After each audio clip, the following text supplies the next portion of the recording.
So, topic is the ethical issues in engineering. So, case study one, data acquisition case study is data handling and record keeping. You are a graduate student working in a lab where data are accumulated for the purpose of measuring the optical absorption of a variety of sample. For each sample, there is a large data file stored on a computer in the lab. Meron na. And reviewing a lab notebook from one of your predecessor in the lab and comparing the two data published by the lab, you find a gap. So that is, some of the data were published are not accounted for in the lab notebook. So yung actual record yun. Furthermore, you are unable to locate the computer files for this missing data.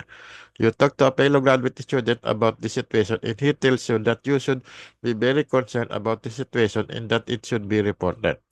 Question: what are the possible situations that could explain the missing data and how should you proceed for each? So ito yung data handling and record keeping discussion. First, it is useful to recognize that there may be several explanations for the missing data. Among these are, the missing data were acquired by someone else who maintained a separate lab notebook and stored computer files differently ano sa iba. The missing data were acquired by the same person who acquired the rest of the data, but for some reason, the records were not maintained in the same fashion. Okay? So, sa ibang file din siguro. The missing data and fact never existed. Of these three possibilities, only the third involved serious misconduct, while the other two possibilities involve problems and record keeping. Yeah. So, ito ang medaya. Number 3. Given the information you have at this point, it is premature to conclude that misconduct has taken place. Sumug agad. A logical process step is to find out if other people were involved in acquiring data for the publication. If you are unable to track down the missing data in this way, you could ask your research advisor about it directly. It is more likely that this is just a record-keeping problem. So avoid any question that sounds accusatory. If you are unable to resolve the matter at this level, you should talk fully to about the issue.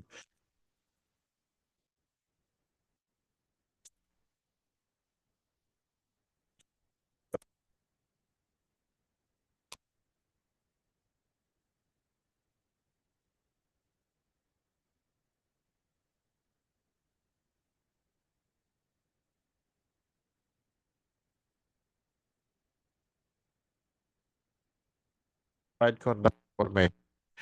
Finally, it is worth noting that careful record keeping can, if someone else had collected them, close not be helpful. Similar person acted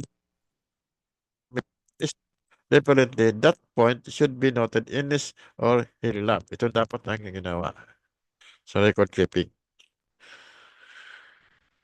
Next is the education concern case study. Simulation and realization o mga nag-thesis dyan. You are a faculty for med.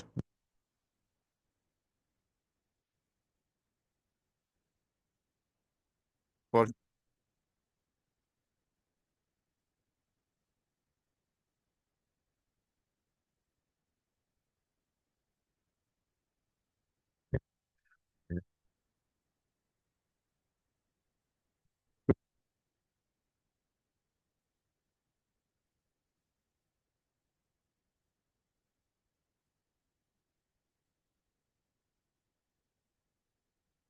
the currency of physics is truth.